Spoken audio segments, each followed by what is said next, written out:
guys, welcome once again to the DJ Talk Show. My name is George. Today we have a very special guest, Alex Gutierrez from South Florida DJ Association. How you doing, Alex? Hey, great, George. Thanks for having me here today. It's a pleasure. Tell me about South Florida DJ Association. What does it do? The intention of South Florida DJ Association when we first started, it was basically very simple, to have DJs become friends, get along, and not try to screw each other over. I mean, basically that's what it was. Because when you know someone, chances are you're not going to try to take away their job or, things that go on in the industry like that.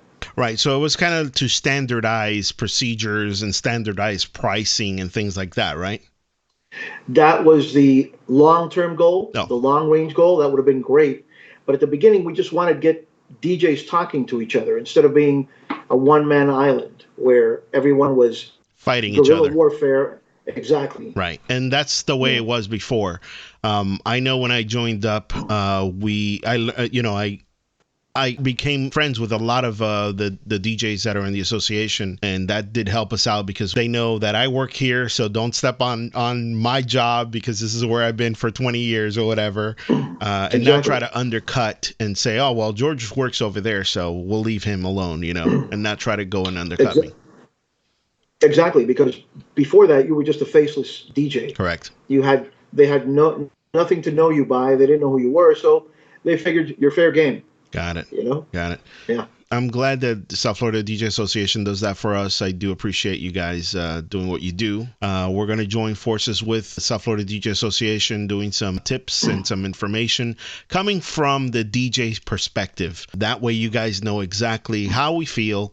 And we're going to speak from, what's current. We're going to go sometimes a little bit back from when we started, and we're going to speak honest. There might be some things that we say that might hurt you, but we don't mean to hurt you specifically. We just want to be honest. We're going to be 100% honest. So if we talk about pricing, that's the truth. We're not here to say, hey, I make thousands of dollars every time I go out.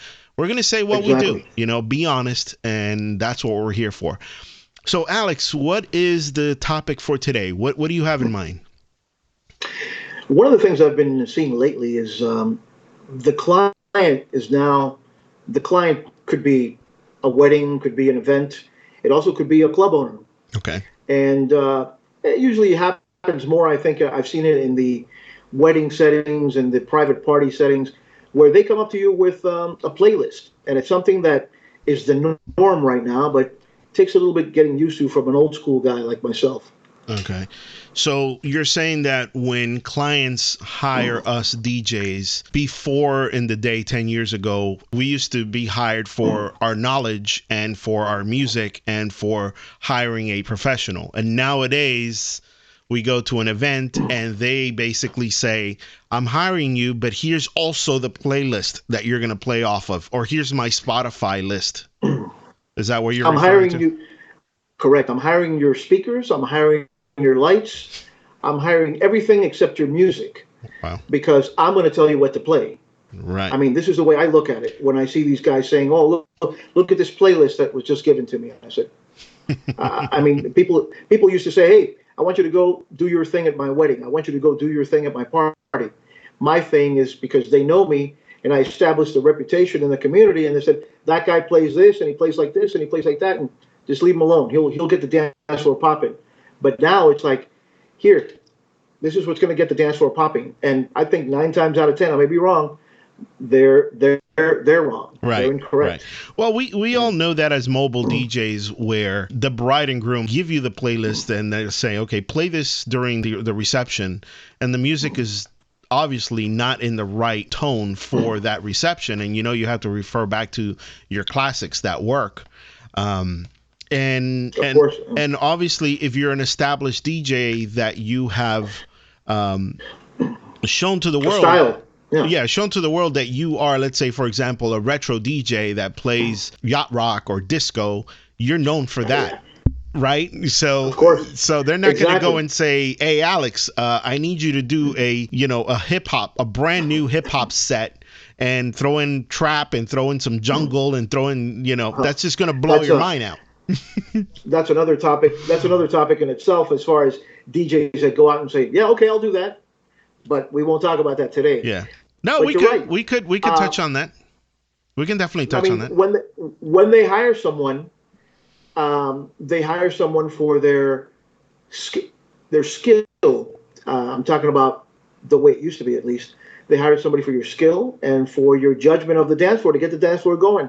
But when you're handed a list, and I know the standard response to this is, as long as the client pays and signs the check, I do whatever they want. Anything for a paycheck. Okay, exactly.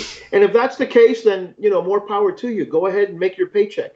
But then we even have to change the designation, I think, of DJ and call them CPs, or content providers. Right. Because we're leaving the DJ at the door as soon as we walk in with our uplights that we sold, with our smoke machine, with our confetti blower. We could actually be called computer operators. You know why? Computer operators? You know why? Because we're going to look up the songs for them on playlist on Spotify or YouTube and just play it off of that. Yeah. So we're just a human selector of music for them. How many guys will admit to that? Huh? Yeah. Yeah, and that's the thing. And everything is evolved. Things are not the way they were 10 years, of course, 20 years. So a lot of things have changed in the DJ industry, and we can sit here for hours talking about all the changes. But we need to face reality, because that's the norm now. So how do we change?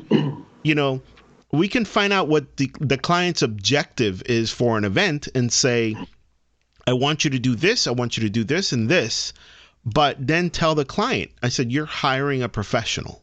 So let us show you what we can do for you, and not go with the norm. Because that's one of the things that I do for weddings. I am not the standard wedding DJ. I listen to what they need, and then I'm going to add the touch that they're going to hire me for. And I tell them up front. So I'm going to tell them, this is my style. This is how it's going to flow. This is how it's going to work. If you like that, then you can hire me. So I'm not going to just accept any wedding, because I'm going to refer to my style. If not, then we have to go back into, okay, George, it's a wedding. Let's play all the cheesy music. Correct. You have to get in that zone where you say, you know what? Right. This is $500. This is $400, and I want it. Right. Right. Whatever it takes to get it. Now that's fine. That's the other. That's fine. That's the other good question. I see DJs set at a price that they just lower. Like, I'm going to tell you straight out, my rates on Saturdays are $600 for standard events, private events, not clubs or anything like that, not including weddings, just standard pricing for a private party. That's been my rate for the last, I don't know how many years. I have not touched it, and I lose a lot of business from that, because they know that that's what my rate is. But is that for a house party? Yeah. I'll do 5 hours and I'll charge $600. I'll bring the equipment, I'll bring my speakers, I'll bring the standard lights and everything for that price. That's my rate. And it is above the normal rate that DJs charge. I was going to say that. Yes. Now, the average, when I tell people, you see, the thing is, it's a little bit different, because I don't mind losing that business. I really don't.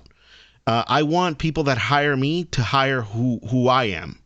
I don't want, Joe from, Joe just called a random DJ and I showed up, and then they're like, well, I want to hire you. I'm going to give them my standard rate. And if they don't like it, I'm going to automatically say, okay, don't worry, I have other DJs available. And they start at $375. Then they can choose, Then sure. I'm not going to go the whole detail on how I close it. But right. I have a standard, and the standard is very similar to what you do. You select the parties that you want. And exactly. Go ahead. Or create the party that you want. Or create. And exactly. I select the parties that I want.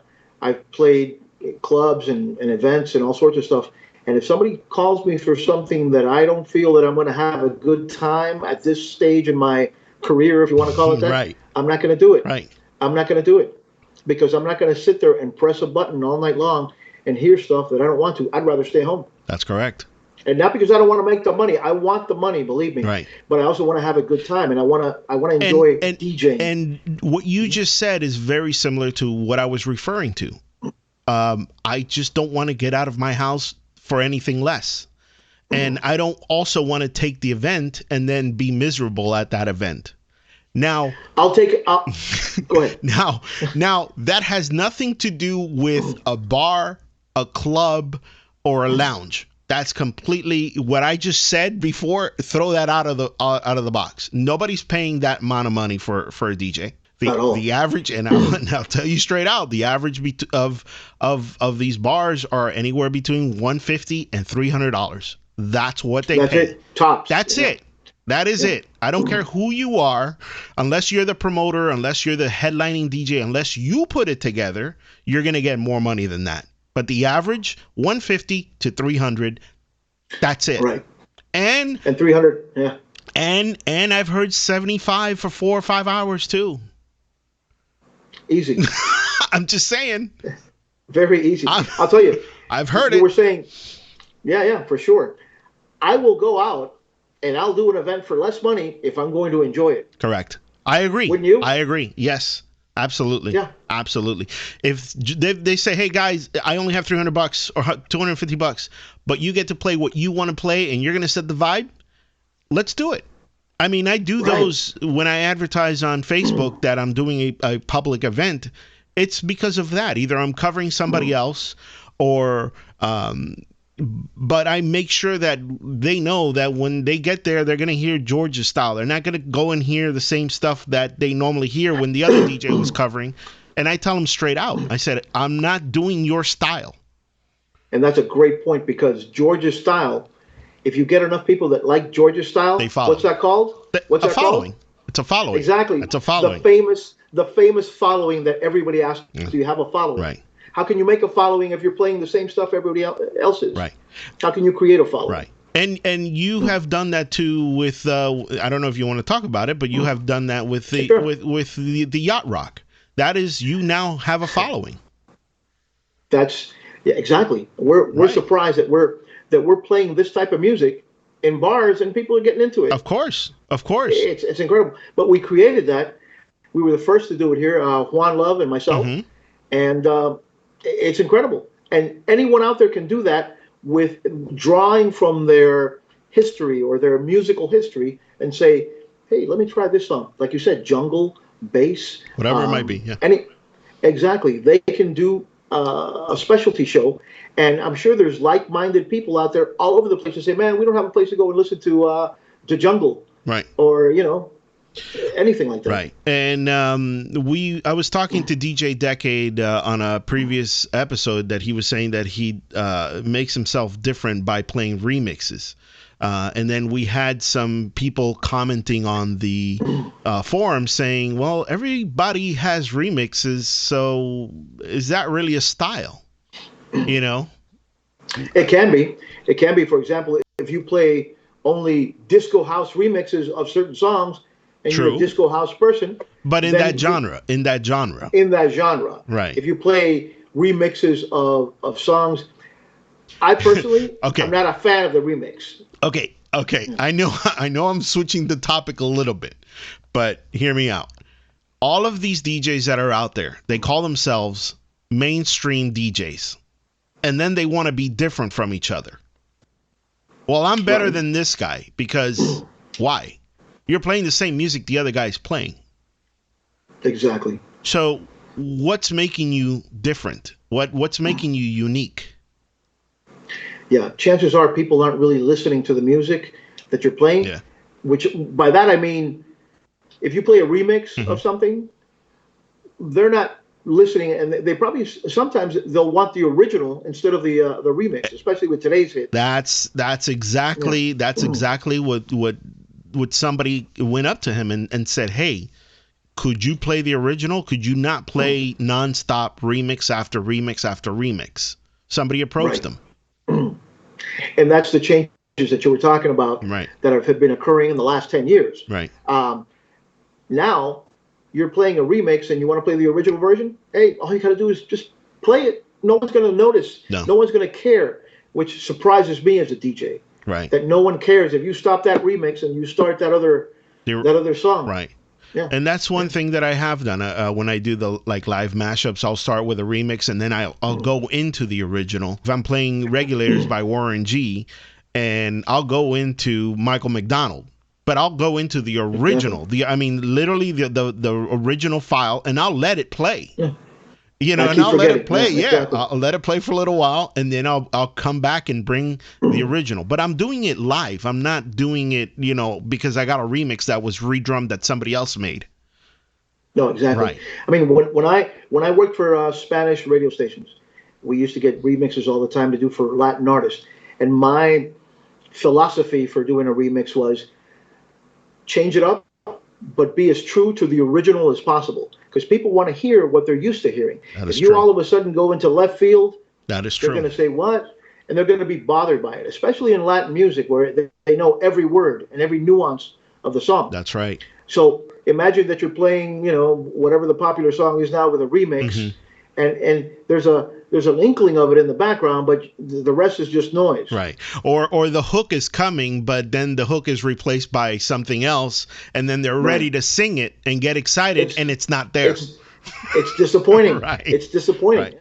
That's another thing about remixes that I was going to tell you. In the back before, when you used to buy a single, there was 7 or 8 remixes on it. Okay. Why? Because each remix would be tailored for the venue that you were going to play at. Yeah. So if you're playing, you can play remixes at a wedding. You just got to be able to play the right ones. Play the right ones. Don't go out in left field and start playing these weird things. Yeah. What do you think about breaking in new music? What are your thoughts on that? I'm a big fan. Back in the day, again, I say back in the day, 10 years plus. Back in the day, 10 years plus. When you used to get a new song in the record pool, you would go on Tuesday, and on Saturday night you'd be marching into your club with your new songs. Let's say they're records, okay? Yeah. You're marching into this club with all your new records that you knew precisely when to play that night, and you say, "I'm going to save this. I'm going to save this. Oh, here it is, bang!" And you play it. So breaking new music is the duty. If a DJ had a job description, somewhere in that job description, there'd be breaking new music. I mean, look at all the artists we have here in South Florida that had no outlet for their music. They keep producing it. God bless them. That's correct. But where do they get it played? If we can't play it, and sooner or later, those artists are going to ask us, the DJs, for some input, saying, "Hey, what do you think of this? What do you think of that?" And that's the position we want in the promotional chain. That is the DJ, the artist, the radio station. Everyone's working together. Right. Unfortunately, radio now is there's one genre. That's true back then. But that is like if I had to rate that's so untrue right now. That just doesn't work. It is. That doesn't work because radio stations are not breaking in local and new artists. They're not at all. No. They're following the trend, and our artists are getting very limited. And the other thing is, I'm going to say a word in Spanish. The new DJs nowadays don't have los cojones to play new music that's not played. They don't have the balls to play new music.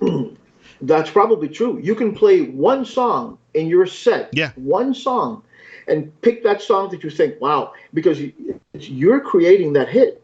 You're saying, I have confidence in this song.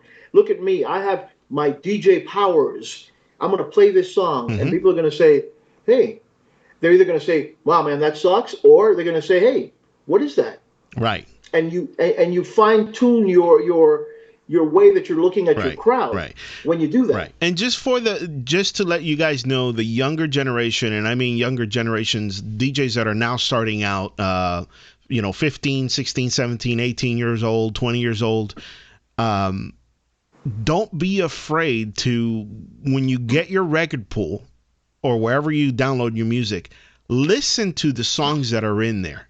Okay, and select some of the songs. I want you to grab the song and put it in a different playlist, like tag it. Go into the comment field in your Serato or Tractor and type in new music 2019 and play that song, even though no one has heard it. If you like it, put a tag on it, okay? And I want you to test yourself. I want you to test yourself and say, I'm a DJ. I want to say I'm the music controller of this event. Play that one song, okay? And look at the crowd's reaction to that song. Are they going to bop their heads? Are they going to tap their feet?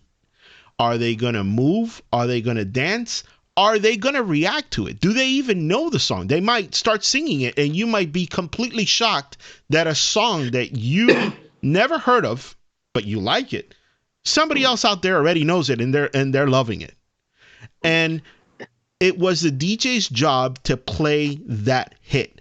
Back in the day, 10 plus years, DJs were known for going to the record store, spending 65% of their salary for that day in records to break. For one Saturday night. For that Saturday night. Let's just say that you got $150, okay, for the whole night. And you went and you spent $65 worth of brand new music. And music that you don't even know if it was going to work. But you as a DJ you were the selector, and you said, I'm going to throw in these bangers because I think they're good, and I think the people are going to like it. And guess what? That was the job of the DJ, breaking new music. That was it. It's not like that anymore. But go ahead and try it. Go ahead and try it. Select some of the songs and play them. Back to you. And when you play something and you see the crowd reacting positively, that's when you feel like a DJ. That's correct. And that's that power, and that every DJ that I knew or that I know had their signature sound. Mm-hmm. It was that one song or that one little style that the guy always kind of infused in his sets that you say, man, I want to go to that club because that guy always does this and does that. Right now, you can go to cookie cutter clubs and everybody's playing the same thing. Right. Yeah. Right. No one has a style. No. And it's very selective. I mean, there's locations that I've worked. Unfortunately, I can't name the locations, but there've been events where they either I'm covering somebody or they hire me to do an event, and obviously the pay rate is low, and because hear me out. There's two styles that I do. I do live mashups. I go what I call an ADD mixing, which is basically I can go from 80s, 70s, 2000, and current, because I play a lot of current music. I'm not afraid of the new hip hop. I'm definitely not. I'm not afraid of new music. I'm not. I will play it. Even if I don't like it, I'll still play it. And that's what I do different. But when I play at some of these establishments, the bartenders and some of the managers will come over and say, George, you're playing for the younger crowd. You're playing new music. And they like it. And then they hear me out. And this is the issue I have. Then they'll say, okay, hey, when are you going to come back? I'm like, well, I can't come back because A, I'm covering somebody else, or you can hire me back, but this is not my rate. Here's my rate. It's going to be $100 more than your typical DJ. Then the guy, if you're paying the guy $250, I'm going to be $350. That extra $100 is going to get you me. And it's not an ego thing. It's not an ego thing. It's just that I want to be different, and I want to show the people that if they want something different, they like what they see, but they don't want to pay for it, which is one of those things that I never understood. Because if we go into the pricing structure of how much a bar or a venue or a club makes, $100, they'll make that in less than 10 minutes. Oh, yeah. Okay? The profits on alcohol is over 600%. That's like selling you a Honda Civic, okay, that costs $16,000 and saying, you know what, I'm gonna multiply that by 10 and I'm going to sell it for $160,000, and that whole thing is all profit. So they could afford the extra $100, and they could afford that DJ that specialty DJ like yourself and say, you know what? Yeah, we're going to do a specialty show. They're going to bring 40 people and we're going to pay them double than what we normally pay our DJ. But they could afford it and they're building a night. And that's one thing that I think managers and bar owners, I think we should do a show just on that, targeting bar and managers. We need to educate these people that you just can't go and hire your $175 DJ, have him work for 5 hours, and all he's doing is just playing mainstream music. I'm sorry. Put Spotify on. Save the $175, put Spotify on. It'll probably do a better job. I'm just being honest. Yeah. Why do these bar owners should say, you know what? I want people to come over because we're having DJ Alex. He's going to be playing, let's disco hits or whatever it might be that you're going to be playing that day. He's from XYZ radio station. He did this, he did this, he did this, he did this. And they're like, wow, we have somebody. Or they'll just say, no, DJ Juan Pepe. We're going to pay him. Yeah. I mean, build your damn establishment. But if they build you up too much, then they feel that it's going to go to your head, and I'm going to charge them more. Really, I'm honest. Bar managers are like that. Right. They don't want to build you up. They want to make you feel like crap, so they could keep paying you low. No, they keep on paying you low because they know they have a way to do it. They have a way that DJs are charging very little money, and they know that that's the rate. But I mean, I've seen live videos, man. I've seen live videos of a lot of DJs playing, and they're creative with their music, but I don't see a vibe. They're going all over the place. I just don't see a vibe. And when I post, I'm not saying I'm the best because I'm not. This is not an ego thing. But if I post a video, listen to the song I'm playing and look at the vibe. That's it. That's all I want you to do from looking at my videos. Look at the vibe and listen to the sound what I'm playing and look at everyone around. The entertainment, the engagement.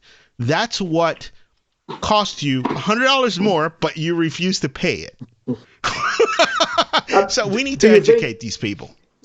Do you think that most DJs today know what it is to create a vibe, or they just know that they have to play music? No. They just play the music. They know they go with the bangers is what I say, bangers. They just throw bangers after bangers after bangers after bangers. That doesn't make a DJ. That just we can call that the hit format. Hit after hit after hit after hit. And you can't go wrong.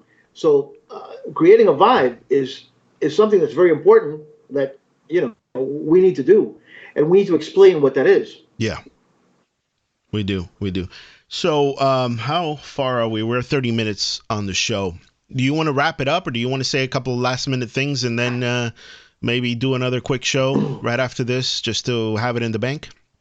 Because we have so much things in our head right now. Yeah, exactly. Right. Yeah, I mean, these are topics that we just come up with that we're faced every day in the South Florida DJ Association on our Facebook page. You can go to our website, www.sfdja.com. Mm-hmm. And these are problems that I think of stuff every day to stimulate some conversation. And I just put topics out there and I put little scenarios out there, and there's a frustration, and you can feel the frustration. Oh, absolutely. Of the DJs out there. Absolutely. There's a frustration on the DJ side, and they're just doing the job that they're expected to do. But collectively, we can change the mentality. Yes. One guy can't do it by himself, but if we all start being on the same page and agreeing on, hey man, that $100 extra that you say, that guy makes a lot of sense. I'm going to ask for $100 extra. And if everybody's asking for $100 extra, of course, you have to back it up with talent and skill. Absolutely. But I mean, that's very important. I mean, just one of the many things that we can do. I mean, we could talk about DJ topics all day long, but we need to collectively, as a group, here in the South Florida DJ Association and even on the streets, we need to address this as a group, not as individuals. Right. I agree with you. And we're definitely going to hear more from Alex Gutierrez. Make sure you guys go to the South Florida DJ Association website.